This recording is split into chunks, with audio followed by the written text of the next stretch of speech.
ఇటు బండి సంజయ్కి సంబంధించిన బండి భగీరథ్ ఎవరైతే ఉన్నారో తన మీద పోక్సో కేసు పడడం జరిగింది. తను ముందస్తుగా మధ్యంతర బెయిల్ కూడా కోరుతున్నటువంటి పరిస్థితి కనిపించింది. మరి ఇవాళ హియరింగ్కి వస్తూ ఉంది. మరి ముందస్తు బెయిల్ హైకోర్టు ఇస్తుందా ఏంటి? అసలు ఇటు బాధితుల తరపు నుంచి కూడా వారు పిటిషన్ పెట్టినప్పుడు ఇక్కడ పోలీస్ స్టేషన్లో కంప్లైంట్ ఇచ్చినప్పుడు కొన్ని ఆధారాలు చూపించారు. మైనర్ బాలిక మీద కొన్ని సెక్సువల్ హెరాస్మెంట్ చేశారంటూ కూడా వాళ్ళు చెప్పిన సందర్భం, నాకేం సంబంధం లేదంటూ కూడా మరి ఇటు బండి సంజయ్ కొడుకు చెప్తున్న సందర్భం కనిపిస్తూ ఉంది. మాట్లాడించే ప్రయత్నం చేద్దాం. చాలామంది విద్యార్థి నాయకులు అదేవిధంగా వివిధ పార్టీలు దీని మీద ఖండిస్తున్నటువంటి పరిస్థితి కనిపిస్తూ ఉంది. ప్రస్తుతం మనతో పాటు పీడీఎస్సీ రాష్ట్ర అధ్యక్షుడు మహేష్ ఉన్నారు. ఒకసారి మాట్లాడించే ప్రయత్నం చేద్దాం. చెప్పండి అన్న, మీరు ఎట్లా యాక్షన్ తీసుకోబోతా ఉన్నారు? డీజీపీని కలుస్తారని చెప్పి సమాచారం అంతా ఉంది. మీ పార్టీ నుంచి కూడా ఏం చెప్తారు? నిన్న పీడీఎస్యూగా అన్ని లెఫ్ట్ విద్యార్థి సంఘాలుగా రాష్ట్ర వ్యాప్తంగా ఇదే అంశం మీద నిన్న ధర్నాలు జరిగినాయి. మేము స్వయంగా పేట్ బషీరాబాద్ పోలీస్ స్టేషన్ ముందు నిన్న ఆందోళన వ్యక్తం చేయడం జరిగింది. అయితే ఈరోజు కూడా మేము డీజీపీ గారిని కలిసి ఈ కేసు మీద తక్షణమే చర్యలు తీసుకోవాలని చెప్పేసి మేము కోరుతా ఉన్నాం. ఎందుకనంటే ఈరోజు పోక్సో కేసు రిజిస్టర్ అయిందని అంటేనే అటు మైనర్ బాలికది వాయిస్ స్టేట్మెంట్ రికార్డ్ చేయాలి. అదేవిధంగా ఆ ఆరోపణ ఎదుర్కొంటున్నటువంటి ఆ నిందితుడిది వెంటనే అరెస్ట్ చేసిన తర్వాత విచారణ చేయాలనేది మనకి చట్టం చెప్తా ఉంది. గతంలో కూడా బండి సంజయ్ గారు ఒక కేసు విషయంలో మాట్లాడుతూ తనే చెప్పిన మాటను కూడా ఈరోజు వైరల్ అవుతున్న పరిస్థితి కూడా ఉంది. కాబట్టి మేము ఒకటే చెప్తా ఉన్నాం, పీడీఎస్ విద్యార్థి సంఘంగా ఇప్పటికైనా బండి భగీరథని తక్షణమే అరెస్ట్ చేయాలి. ఎందుకంటే వాళ్ళ నాన్న ఒక పెద్ద పొజిషన్లో ఉన్నాడు. భారతదేశ హోంశాఖకి సహాయ మంత్రిగా ఉన్నాడు. కాబట్టి ఇట్లాంటి పెద్ద మనుషులు దీంట్లో ఇన్వాల్వ్ అయి ఉన్నప్పుడు, నిందితులు వాళ్ళే ఉన్నప్పుడు ఖచ్చితంగా కేసుని వాళ్ళు ట్యాంపర్ చేసే అవకాశం ఉంటుంది. కేసు గురించి ఇన్ఫ్లుయెన్స్ చేసే అవకాశం ఉంటుంది.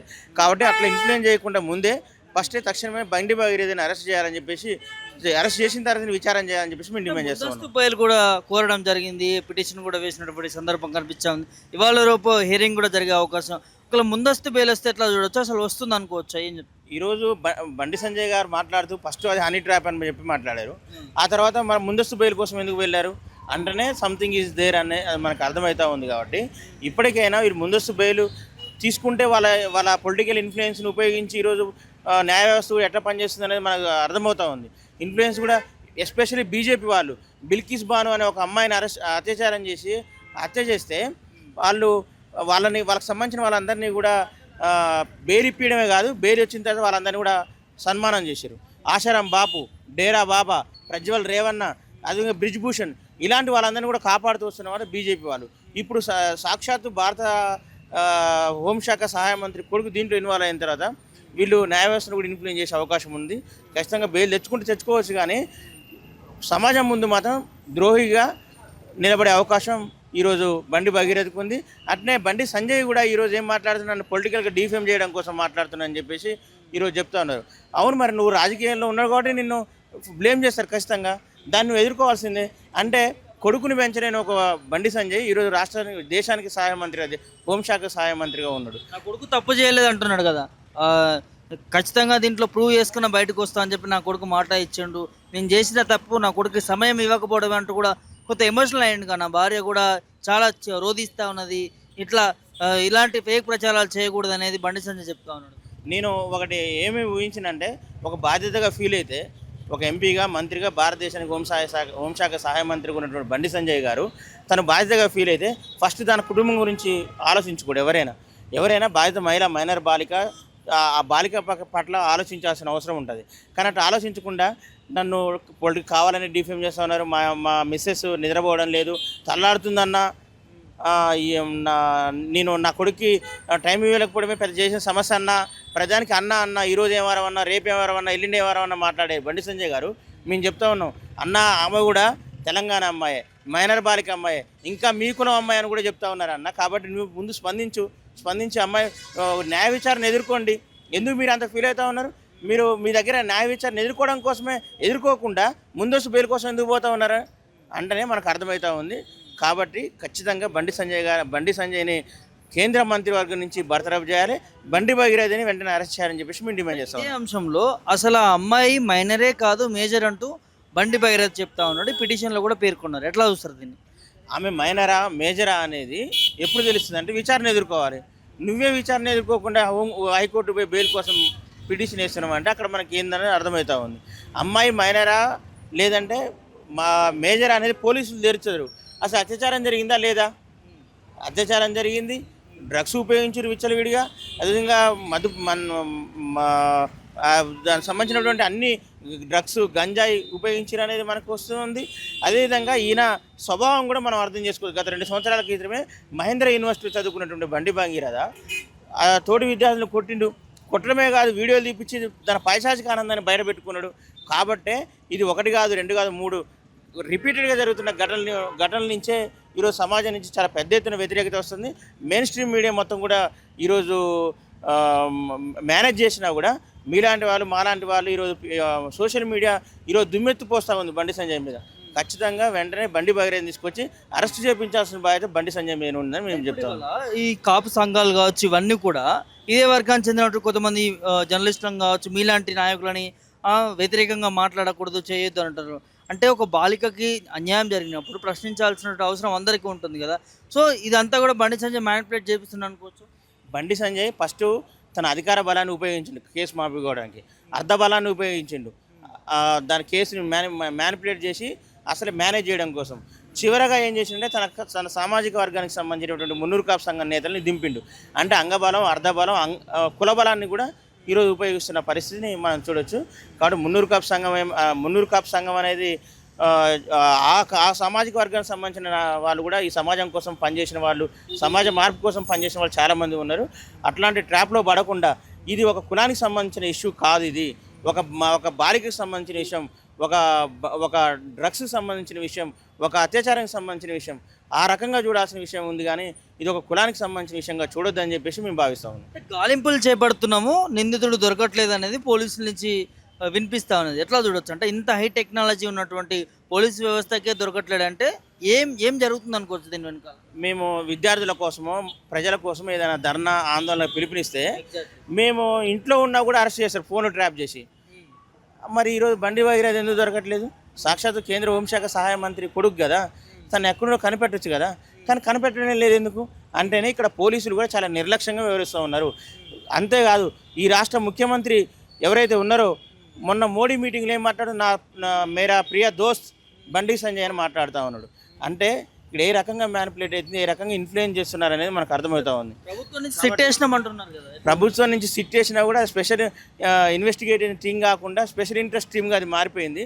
ఎందుకు ఈయన రేవంత్ రెడ్డి గారు అధికారంలోకి వచ్చిన తర్వాత చాలా సీట్లు వేసిండు, అవి మొత్తం కూడా బయటికి రాని పరిస్థితి. ఇది కూడా అట్లే. అంటే దీని మీద ఇంకొక ఏజెన్సీ విచారణ చేసి చర్యలు తీసుకోకుండా ముందే ఈయన ఏం చేస్తుందంటే సిట్యుయేషన్ ఇంకెవరు రావద్దనే దానికి ఒక కేసును మూపేసే ధోరణిలో ఈరోజు రేవంత్ రెడ్డి సర్కార్ వ్యవహరిస్తూ ఉంది.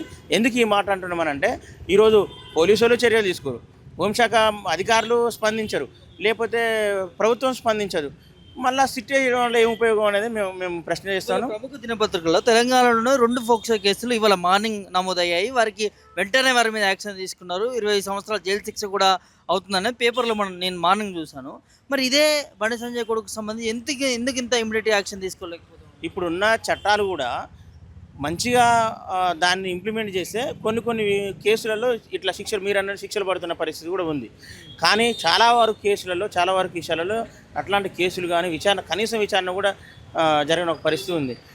ఈరోజు మీరు బ్రిజ్భూషణ్ మీద క్రీడాకారుల మీద చాలామంది మీద లైంగిక వేధింపులు చేసినా అని చెప్పేసి ఈ దేశానికి గోల్డ్ మెడల్ సాధించిన, ఒలింపిక్స్లో గోల్డ్ మెడల్ సాధించిన వాళ్ళందరూ కూడా రోడ్ల మీదకి వచ్చి ఆందోళన చేస్తే కనీసం కేసు రిజిస్టర్ చేయలేదు వాళ్ళ మీద. అంటే బీజేపీకి సంబంధించినటువంటి నాయకులు కార్యకర్తల మీద అత్యాచార ఆరోపణలు వస్తే కనీసం కేసులు కూడా బుక్ కావు, విచారణ జరగదు అనే దానికి ఇది మనకి స్పష్టంగా మనకు కనబడతా ఉంది. కాబట్టి ఇప్పటికైనా పోలీసులు చట్టబద్ధంగా వ్యవహరించాలి, ప్రభుత్వం దీని మీద స్పందించాలి అనేది మేము డిమాండ్ చేస్తాం. అంటే ప్రధానంగా ఇదే బీజేపీ పార్టీ నాయకులు అధ్యక్షుడు రామచంద్రరావు కావచ్చు, మిగతా వాళ్ళ రఘునందన్ లాంటి వాళ్ళని కూడా అడుగుతూ కూడా సైలెంట్ అయిపోతూ ఉన్నారు ఈ విషయానికి సంబంధించి. ఇది ఒక కుటుంబ వ్యవహారంగానే చూడాలి, రాజకీయంగా చూడకూడదు, పార్టీకి అంటకట్టద్దు అనేది రామచంద్రరావు చెప్తాను. ఎట్లా చూస్తారు ఇది కుటుంబ వ్యవహారంగా చూడాలనంటే బండి సంజయ్ ఒక మామూలు నాయకుడిగా ఉంటే కుటుంబ వ్యవహారంగా చూస్తారు, లేదా మామూలు సామాన్య పౌరుడుగా ఉంటే కుటుంబ వ్యవహారంగా చూస్తారు. ఆయన బాధ్యత గల కేంద్ర హోంశాఖ సహాయ మంత్రిగా ఉన్నాడు. తన కొడుకు మీద లైంగిక ఆరోపణలు వచ్చి ఒక అమ్మాయి మీద అత్యాచారం చేసినప్పుడు ఆరోపణలు వస్తే అసలు ఆయనే బయటకు వచ్చి అవును నేను బాధ్యత గల స్థానంలో ఉన్నా కాబట్టి నేనే అప్పీల్ చేస్తా ఉన్నాను, ఈ పోలీస్ వ్యవస్థకి పోలీస్ యంత్రాంగాన్ని అప్పీల్ చేస్తా ఉన్నాను, నా మీద విచారణ చేయండి అని చెప్పేసి బయటికి రావాలి. అట్లా చాలామంది గతంలో మినిస్టర్లు, మంత్రులు, ఎమ్మెల్యేలు బయటకు వచ్చిన పరిస్థితి కూడా ఉంది. కానీ ఆ రకంగా పని కానీ గతంలో ఒక రైల్వేకి సంబంధించిన ఒక దాంట్లో రైలు యాక్సిడెంట్ అయితే అప్పటి కేంద్ర రైల్వే శాఖ మంత్రి తను రిజైన్ చేసిండు, ఇది ఘటనకి నేను బాధ్యత వహిస్తున్నా అని చెప్పేసి. అట్లా ఒక జవాబుదారితనం ఈరోజు పొరబడింది. అంటే ప్రమాదం వల్ల జరిగిన ఘటనలకి అంత స్పందించిన అప్పటి రైల్వే శాఖ మంత్రి ప్రమాదం కాదు, ఇది బలుపు వల్ల వచ్చింది. కేంద్ర రాజకీయ బలుపు, ఆర్థిక బలుపు, ఒక బలుపు ద్వారా అమ్మాయిల మీద అత్యాచారాలు చేస్తున్నటువంటి నీ కొడుకుని నువ్వు కాపాడుకోవడం కోసం ఎంతకైనా మాట్లాడతావని చెప్పేసి మేము అడుగుతా ఉన్నాం. ఫైనల్గా మొన్న కరీంనగర్లో హనుమాన్ జయంతి వేడుకల్లో కూడా చెప్తా ఉన్నాడు బండి సంజయ్, నా కొడుకు తప్పు చేయడు, తప్పు చేస్తే ఉపేక్షించేది లేదు, ఖచ్చితంగా చర్యలు తీసుకోమని చెప్తాను, నా కొడుకు తప్పు చేయడు మొదటగా అని చెప్తా ఉన్నారు. సో ఎట్లా చూడొచ్చు ఈ స్టేట్మెంట్? అసలు హిందువులకు సంబంధించిన ఒక ర్యాలీలో నీ కొడుకు అమ్మాయి మీద అత్యాచారం కేసు గురించి మాట్లాడిన వెంటనే నీ దౌర్భాగ్యతనం ఎంత ఉందో మనకు అర్థమవుతా ఉంది. ఎక్కడ ఉంది? మేము అందరం ఒకే దేశం కోసం, ధర్మం కోసం అని నినాదాలు ఇచ్చేవాళ్ళు. మరి నువ్వు హిందువులతో మీటింగ్ చేసి దేశం గురించి, ధర్మం గురించి మాట్లాడాలి కదా. నీ కొడుకు ఇష్యూ గురించి ఎందుకు మాట్లాడాను అంటే అసలు నీకు వేదికే లేదుగా అని చెప్పేసి మేము అడుగుతా ఉన్నాం. కాబట్టి ఆయన చెప్పినవన్నీ కూడా పచ్చి అబద్ధాలు. ఫస్ట్ విచారణ ఎదుర్కొంటే కానీ ఈ మొత్తం కూడా బయటకు వస్తాయి. పోక్సో కేసు రిజిస్టర్ అయింది కాబట్టి పోక్సో కేసు రిజిస్టర్ దాని ప్రకారం బండి భగీరథని వెంటనే అరెస్ట్ చేయాలని చెప్పేసి మేము డిమాండ్ చేస్తాం. అంటే విచారణకు హాజరు కాకపోవడం దీని వెనకాల తప్పు చేసిరని అనుకోవచ్చా? ఖచ్చితంగా. ఎందుకంటే భయపడిన వాడైతే విచారణ ఎదుర్కొంటాడు. మీరు పెడుతున్న అనేక మంది మీద, కమ్యూనిస్ట్ పార్టీ నాయకుల మీద, విప్లవోద్యమ కార్యకర్తల మీద, ప్రజాసంఘ నాయకుల మీద కేసులు పెట్టి ఎటువంటి విచారణ లేకుండా సంవత్సరాల తరబడి జైల్లో పెడుతున్నారు కదా. మరి మీరు ఈ యొక్క కేసును ఎదుర్కొని మీరు దమ్ముంటే కేసును ఎదుర్కోలేవారు. ఎక్కడ కేసును ఎదుర్కొంటే ఎక్కడ దాని మీద ప్రూవ్ అవుతారు, పక్కా ఆధారాలు ఉన్నాయి కాబట్టి ప్రూవ్ అవుతుంది. కాబట్టి కేసును ఎదుర్కోకుండా ఈరోజు తనకున్న అధికార బలాన్ని మొత్తం కూడా ఉపయోగించి కేసును మాఫీ చేయడం కోసం ప్రయత్నం చేస్తున్నాడంటేనే బండి భగీరథ్ దీంట్లో పూర్తిగా ఇన్వాల్వ్ అయి ఉన్నాడు అనేది మనకు అర్థమవుతూ ఉంది. కాబట్టి బాధ్యత గల మంత్రి స్థానంలో ఉన్నటువంటి బండి సంజయ్ వెంటనే తన కొడుకుని విచారణకు తీసుకురావాలి. తను కూడా కేంద్ర మంత్రివర్గం నుంచి కేంద్ర మంత్రివర్గం నుంచి తొలగిపోవాలి అనేది మేము డిమాండ్ చేస్తాం. ఫైనల్గా మీ పీడిఎస్ నుంచి డీజీపీని కలుస్తామంటున్నారు. సో ఏం విన్నపించకపోతా ఉన్నారు డీజీపీకి? మేము ఈరోజు డీజీపీ గారిని కలిసి ఇప్పటికే చాలా రోజులు ఆలస్యమైంది. దాదాపు వారం రోజులు అవుతుంది కేసు రిజిస్టర్ అయ్యి. కనీసం విచారణ కూడా జరగడం లేదు. ఏదో సిట్యుయేషన్ అని చెప్పి హడావుడి చేస్తున్నారు కానీ అక్కడికి విచారణ జరగడం లేదు. బండి భగీరథ ఆడుండో తెలవడం లేదు. కాబట్టి ఈ విషయం మీద మీరు ఖచ్చితంగా స్పందించాలి, తక్షణ చర్యలు తీసుకోవాలి. వెంటనే బండి భగీరథని అరెస్ట్ చేయాలని చెప్పేసి మేము కోరుతాం. అదేవిధంగా బాధిత మైనర్ బాలిక ఎవరైతే ఉన్నారో ఆమెకు సెక్యూరిటీ కల్పించాల్సిన అవసరం ఉంది. ఎందుకంటే అటు పక్క కేంద్ర మంత్రి ఉన్నాడు కాబట్టి, ఒక సామాన్య బాలిక ఉంది కాబట్టి ఆమెకు కూడా సెక్యూరిటీ కల్పించాల్సిన అవసరం ఉంది. అది కూడా మేము మాట్లాడాలని చెప్పేసి డిసైడ్ అయ్యాం.